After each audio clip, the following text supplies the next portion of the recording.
तो किसी भी तरह का ज्ञान जो हमें होता है उसमें उसका कोई ना कोई साधन अवश्य होता है, ठीक है। बिना साधन के कोई भी चीज़ नहीं होती है, तो ज्ञान भी नहीं होगा। और यह ज्ञान कैसे होता है, इसका साधन क्या है, इसके विषय में भारतीय दर्शन में बहुत विचार किया गया है, बहुत विस्तृत चर्चा की गई है। अलग अलग दर्शन जो है अलग अलग साधन मानते हैं, साधनों की संख्या, प्रमाणों की संख्या अलग अलग मानते हैं। ज्ञान के साधन को ही प्रमाण कहते हैं, ठीक है। और इसी प्रमाणों की संख्या के विषय में अलग अलग मतभेद हैं भारतीय दर्शन में। जैसे चार्वाक प्रत्यक्ष को ही प्रमाण मानता है, ठीक है। सांख्य और योग दर्शन जो है वो प्रत्यक्ष, अनुमान और शब्द को प्रमाण मानते हैं। यहाँ से जो न्याय वैशेषिक दर्शन है वो प्रत्यक्ष, अनुमान, उपमान और शब्द को प्रमाण मानते हैं। तो अलग अलग इसमें अर्थापत्ति को फिर मीमांसक प्रमाण मानते हैं। अलग अलग सिद्धांत हैं, लेकिन ज्ञान किसी न किसी साधन के द्वारा ही होता है। इस सिद्धांत को मानने में किसी का मतभेद नहीं है। सभी इस सिद्धांत को लगभग एक मत से स्वीकारते हैं और प्रत्यक्ष प्रमाण को भी सभी लोग एक रूप से स्वीकारते हैं। अब प्रत्यक्ष के द्वारा हमें ज्ञान कैसे होता है, इस विषय में अगर विचार किया जाए तो केशव मिश्र की तर्क भाषा है, तर्क भाषा में इस पर अच्छी तरीके से इसका वर्णन किया गया है। वो कहते हैं साक्षात्कारी प्रमाकरणम प्रत्यक्षम, ठीक है। अब 4 शब्दों को आप याद कर लीजिए, लगभग सभी दर्शनों में इन शब्दों का प्रयोग किया जाता है। एक है प्रमा, प्रमा माने होता है ज्ञान, ठीक है। और जिस चीज़ का ज्ञान हमें हो रहा है उसे कहते हैं प्रमेय। जिस व्यक्ति को ज्ञान हो रहा है वह व्यक्ति कहलाएगा प्रमाता, और वह ज्ञान जिस चीज़ के द्वारा हो रहा है वह उस ज्ञान का साधन जो है उसे कहते हैं प्रमाण, ठीक है। तो प्रमा माने ज्ञान, जिस चीज़ का ज्ञान हो रहा है वह है प्रमेय, जिसे ज्ञान हो रहा है वह है प्रमाता, और जिस चीज़ के द्वारा ज्ञान हो रहा है वह है प्रमाण। अब प्रमाण प्रत्यक्ष, क्योंकि प्रत्यक्ष के द्वारा, प्रत्यक्ष में 2 शब्द हैं, प्रति अक्ष, ठीक है। अक्ष माने आँख, तो आँख से, चक्षु इंद्रिय से जो ज्ञान हमें होगा उसे हम प्रत्यक्ष प्रमाण कहेंगे। तो इसे कहा गया है साक्षात्कारी प्रमाकरणम प्रत्यक्षम। साक्षात्कार होने से, साक्षात्कार जब ज्ञान का प्रमाण जो साधन बनता है तो उसे प्रत्यक्ष कहते हैं, ठीक है। या फिर प्रत्यक्ष प्रमाण जो होता है उसमें ज्ञान का हमें साक्षात्कार होता है, इसलिए हम उसे प्रत्यक्ष प्रमाण कहते हैं। अब ये साक्षात्कार हमें कैसे होता है किसी भी चीज़ का, तो इंद्रियजा, इंद्रियजा का मतलब इंद्रिय से उत्पन्न, इंद्रिय से उत्पन्न जो ज्ञान हमें होता है उसे साक्षात्कार ज्ञान कहते हैं। और उसी साक्षात्कार ज्ञान को ही हम, उसी साक्षात्कार ज्ञान का जो साधन है वह प्रत्यक्ष है, ठीक है। अब इंद्रिय कौन कौन सी है हमारे पास? 5 इंद्रिय हैं। चक्षु, घ्राण, घ्राण माने नासिका जिससे हम सूंघते हैं, श्रोत्र माने जिससे हम सुनते हैं, रसना जिससे हम स्वाद लेते हैं, और त्वक माने त्वचा जिससे हम स्पर्श का अनुभव करते हैं। इन इंद्रियों से जो ज्ञान हमें होता है उसे हम साक्षात्कार ज्ञान कहते हैं, और उसी साक्षात्कार ज्ञान का साधन जो है उसे हम प्रत्यक्ष मानते हैं, उसे प्रत्यक्ष प्रमाण मानते हैं, ठीक है। अब यह जो साक्षात्कारिणी प्रमा है असल में इसके भी करण हैं। यह साक्षात्कार जो हमें होता है इंद्रियों के द्वारा, इसका भी कोई न कोई साधन अवश्य है। तो इसमें 3 साधन इसके माने गए हैं न्याय दर्शन में। एक तो इंद्रिय स्वयं, जब इंद्रिय से हमें जो है साक्षात्कार हो रहा है तो इंद्रिय वहाँ पर साधन बन जाएगी, और कभी इंद्रियार्थ सन्निकर्ष वहाँ पर करण बनता है, और कभी निर्विकल्पक ज्ञान, निर्विकल्पक प्रमा वहाँ पर करण बनता है। अब ये करण क्या है, ठीक है, और अलग अलग करण, अलग अलग साधन क्यों बन रहे हैं एक ही ज्ञान के, तो इसके विषय में समझते हैं। सबसे सरल उदाहरण इसमें दिया गया है परशु और लकड़ी का। परशु माने कुल्हाड़ी, ठीक है। अगर हमें लकड़ी काटनी है तो लकड़ी काटने का साधन क्या है? कुल्हाड़ी है। और कुल्हाड़ी को हमने उठाया और लकड़ी पर मारा, तो ये जो क्रिया हमने की ये अवांतर व्यापार है। और मारने के बाद हमें फल क्या मिला, ठीक है, रिजल्ट में क्या मिला? लकड़ी फट गई, ठीक है, लकड़ी टूट गई, तो लकड़ी का टूटना फल है, ठीक है। तो साधन और फल के बीच की जो क्रिया है वो सब क्या है? अवांतर व्यापार है। हमें भूख लगी थी तो भोजन इसका साधन है, भोजन करेंगे तो भूख मिट जाएगी, और भूख का मिटना फल है। और भोजन हमने काटा, धोया, छौंका लगाया, सब आग जलाई, फिर बनाया, वो सब बीच के जितने भी अवांतर, जो जितने भी कार्य हैं वो सब अवांतर व्यापार कहलाएंगे। तो 3 स्टेप होते हैं असल में। एक साधन क्या है, ठीक है, और उसके बाद अवांतर व्यापार होता है, और उसके बाद हमें फल के रूप में प्रमा या जो भी प्राप्त होता है उसे निर्विकल्पक। अब वो प्रमा जो है वो ज्ञान है वो 2 तरीके से प्राप्त होता है। किसी भी चीज़ का ज्ञान हमें सबसे पहले निर्विकल्पक रूप में प्राप्त होता है। मतलब निर्विकल्प का मतलब जहाँ पर कोई विकल्प नहीं है। विकल्प किसे कहते हैं? जिसका नाम, जाति क्या है, इसमें गुण क्या है, इसका स्वरूप क्या है, ठीक है, आकार क्या है, ये सब विकल्प हैं। तो इन विकल्पों से रहित सर्वप्रथम जो ज्ञान हमें होता है उसे निर्विकल्पक ज्ञान कहते हैं। नाम जात्यादि योजना रहितम। तो किस तरह का होता है ज्ञान? इदम किंचित के रूप में। जैसे पहली बार अगर हमने इसको देखा तो सबसे पहले हमारे को ये ज्ञान होगा कि इदम किंचित, यह कुछ है, ठीक है। और इदम किंचित के तुरंत बाद जो दूसरा ज्ञान हमें होगा वो होगा सविकल्पक ज्ञान, जिसमें हमें सब कुछ कि यह मार्कर है, इसे लिखा जाता है, यह सफ़ेद रंग का है, यह काली शाही से लिखा जाता है या नीली शाही से लिखा जाता है, ये सब कुछ जितना इसका स्वरूप ऐसा है, ठीक है, इसका आकार ऐसा है, ये सब विकल्प के साथ जो ज्ञान हमें होता है उसे हम कहते हैं सविकल्पक ज्ञान। तो ज्ञान दो तरह का हो गया प्रत्यक्ष ज्ञान, एक निर्विकल्पक ज्ञान और एक सविकल्पक ज्ञान। पहले हमें निर्विकल्पक ज्ञान होगा, फिर हमें सविकल्पक ज्ञान होगा। अब जब करण इंद्रिय बनता है, इंद्रिय जब करण बनती है, मतलब ये इंद्रियां जब साधन बनती हैं, और तो फल क्या मिलेगा? सबसे पहले हमने किसी भी चीज़ को देखा तो इदम किंचित के रूप में निर्विकल्पक ज्ञान होगा। तो जब इंद्रियकरण बनेंगी तो फल क्या मिला हमें? निर्विकल्पक ज्ञान, ठीक है। निर्विकल्पक ज्ञान हमें फल के रूप में मिला। यहाँ पर देखिए, इंद्रिय जब करण बनेंगी, साधन बनेंगी, तो हमें रिजल्ट क्या मिलेगा? निर्विकल्पक ज्ञान के रूप में इदम किंचित। और इसके बीच का अवांतर व्यापार क्या होगा? इंद्रियार्थ सन्निकर्ष। अब इंद्रियार्थ सन्निकर्ष क्या है? इंद्रिय माने ये इंद्रियां, चक्षु स्रोत्र, चक्षु घ्राण स्रोत्र रसना और त्वक की इंद्रियां, और अर्थ बोलते हैं पदार्थ को, ठीक है। कोई भी चीज़, इस संसार की समस्त वस्तुएं जो हैं वो पदार्थ हैं। जो भी वस्तु इस संसार में विद्यमान है वो पदार्थ है। तो इंद्रिय और पदार्थ के बीच में संबंध बनना उसे हम कहते हैं इंद्रियार्थ सन्निकर्ष। तो इंद्रियार्थ सन्निकर्ष क्या बनता है? अवांतर व्यापार बनेगा। इंद्रिय जो है करण है, साधन है प्रत्यक्ष ज्ञान का, और इंद्रियार्थ सन्निकर्ष मतलब इंद्रिय ने उस अर्थ को देखा, ठीक है। इंद्रिय और उस अर्थ के बीच में, उस पदार्थ के बीच में एक संबंध स्थापित हुआ, और वो हो गया अवांतर व्यापार, और उसका रिजल्ट जो निकला वो निकला निर्विकल्पक प्रमा के रूप में, निर्विकल्पक ज्ञान के रूप में कि इदम किंचित, यह कुछ है। तो ये निर्विकल्पक ज्ञान जो है इसका करण इंद्रिय बनती है, और अवांतर व्यापार इसका इंद्रियार्थ सन्निकर्ष बनता है।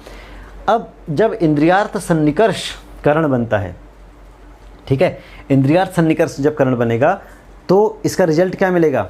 निर्विकल्पक ज्ञान का तुरंत अगले निर्विकल्पक ज्ञान के बाद हमें क्या ज्ञान प्राप्त होता है? सविकल्पक ज्ञान। इदम किंचित के बाद हमें ज्ञान प्राप्त होता है कि यह ऐसी वस्तु है, इसका नाम यह है, इसकी जाति यह है, सविकल्पक ज्ञान उत्पन्न होता है। तो इंद्रियार्थ सन्निकर्ष जब करण बनेगा तो निर्विकल्पक ज्ञान जो है वह अवांतर व्यापार बन जाएगा, और सविकल्पक ज्ञान, क्योंकि निर्विकल्पक ज्ञान के बाद सविकल्पक ज्ञान उत्पन्न होता है तो सविकल्पक ज्ञान जो है उसका फल बन जाएगा, ठीक है। और जब निर्विकल्पक ज्ञान करण बनेगा, साधन बनेगा प्रत्यक्ष ज्ञान का, तो वहाँ पर सविकल्पक ज्ञान जो है वो अवांतर व्यापार हो जाएगा। और सविकल्पक ज्ञान उत्पन्न होने के बाद क्या होता है? उसके बाद अगली स्थिति क्या है? जैसे ही सबसे पहले मैंने इसको देखा, इंद्रिय और अर्थ का सन्निकर्ष हुआ, तो सबसे पहले मैंने कहा कि इदम किंचित, यह कुछ है, निर्विकल्पक ज्ञान उत्पन्न हुआ। इसके तुरंत बाद मुझे पता चला कि यह मार्कर है, ठीक है, लेखनी है, इससे लिखा जाता है, बोर्ड पर लिखा जाता है या कहीं पर लिखा जाता है, इस काली शाही से लिखा जाता है, ये सब कुछ ज्ञान मुझे उत्पन्न हुआ, लेखनीत्व इसमें है, तो ये सविकल्पक ज्ञान उत्पन्न हुआ। सविकल्पक ज्ञान उत्पन्न होने के बाद जो अगली कड़ी है वो है हानोपादानोपेक्षा बुद्धि, मतलब मेरा व्यवहार। हान का मतलब होता है छोड़ देना, उपादान का मतलब ग्रहण कर लेना, और उपेक्षा का मतलब उपेक्षा कर देना। जैसे कि मैं अगर यहाँ से आप अगर अपने स्कूल से अपने घर जाते हैं तो रास्ते में कितनी सारी चीज़ें आती हैं, होटल आते हैं, पार्क आते हैं, मंदिर आते हैं, सिनेमा हॉल्स आता है, तो बहुत सारी चीज़ें रास्ते में आती हैं, लेकिन आप उनकी उपेक्षा करते हुए अपने घर जाते हैं, ठीक है। आप उनको देखते तो हैं लेकिन रुक नहीं जाते हैं वहीं पर, ठीक है, उपेक्षा करते हुए चलते हैं, देखते हुए चले जाते हैं सीधे, ना आपके मन में उसको लेने का ख्याल आता है ना उसको छोड़ने का ख्याल आता है, उपेक्षा करते हुए आप सीधे चले जाते हैं। जैसे आप रास्ते पर जाते हैं, गाड़ी से जा रहे हैं, तो रास्ते में कितने सारे पेड़ हैं, आप उन पेड़ों को देख तो रहे हो लेकिन उपेक्षा करते हुए आगे चले जा रहे हो, तो इसे कहते हैं उपेक्षा बुद्धि। तो सविकल्पक ज्ञान के बाद हान माने छोड़ने की बुद्धि आती है, या फिर उसको ग्रहण करने की बुद्धि आती है, लेने की बुद्धि आती है, उपादान की बुद्धि आती है, हम का मन करता है, या फिर हम उपेक्षा कर देते हैं, तो उसकी अगली स्थिति है हानोपादानोपेक्षा बुद्धि। तो जब निर्विकल्पक ज्ञान करण बनेगा, साधन बनेगा, तो सविकल्पक प्रमा जो होगी वह अवांतर व्यापार बन जाएगा, और हानोपादानोपेक्षा बुद्धि फल के रूप में होगी, ठीक है, बात समझ में आ गई। उसी तरह जैसे परशु माने कुल्हाड़ी जो है वो साधन है, करण है, कुल्हाड़ी घुमाकर लकड़ी पर मारना ये अवांतर व्यापार है, और लकड़ी का टूटना फल है। उसी प्रकार से 3 करण जो हैं वो बनते हैं प्रत्यक्ष ज्ञान के। ठीक, ये समझ में आ गया। अब इंद्रियार्थ सन्निकर्ष कितने हैं, इंद्रियार्थ सन्निकर्ष क्या है ये तो हम जान चुके हैं, इसके भेद क्या हैं, कितने प्रकार का है ये, इसको आप समझते हैं। इंद्रिय आप समझते हैं 5 हैं, चक्षु, घ्राण, श्रोत्र, रसना और त्वक, ये 5 इंद्रियां हैं। इंद्रिय और अर्थ के बीच में जब संबंध स्थापित होता है इसी को इंद्रियार्थ सन्निकर्ष कहते हैं। और यह सन्निकर्ष 6 प्रकार का है। सन्निकर्ष माने समीप आना, संबंध बनना, ठीक है, तो उसे कहते हैं सन्निकर्ष। और यह इंद्रियार्थ सन्निकर्ष 6 तरीके का होता है।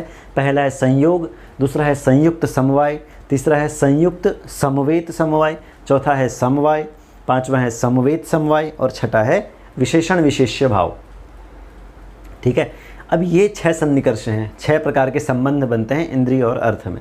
अब जब सबसे पहले इंद्रिय ने द्रव्य को या पदार्थ को देखा, ठीक है, घड़, मान लीजिए जहाँ पर कहीं पर एक घड़ा, घट का ही उदाहरण दर्शन में दिया जाता है, घट और पट का, तो घट का उदाहरण ही हम भी लेंगे, या किसी भी वस्तु का उदाहरण आप ले लीजिए। घड़ा अगर कहीं पर रखा हुआ है, हम घड़े का उदाहरण लेंगे, घट।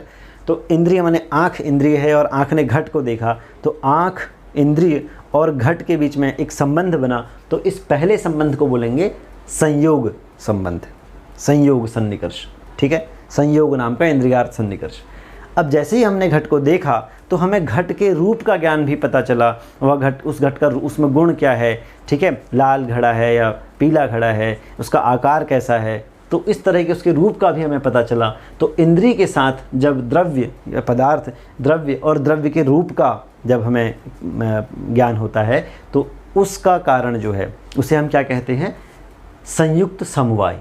ठीक है, इंद्रिय के साथ द्रव्य और द्रव्य रूप का पता चलना उसे हम कहते हैं संयुक्त समवाय नाम का सन्निकर्ष।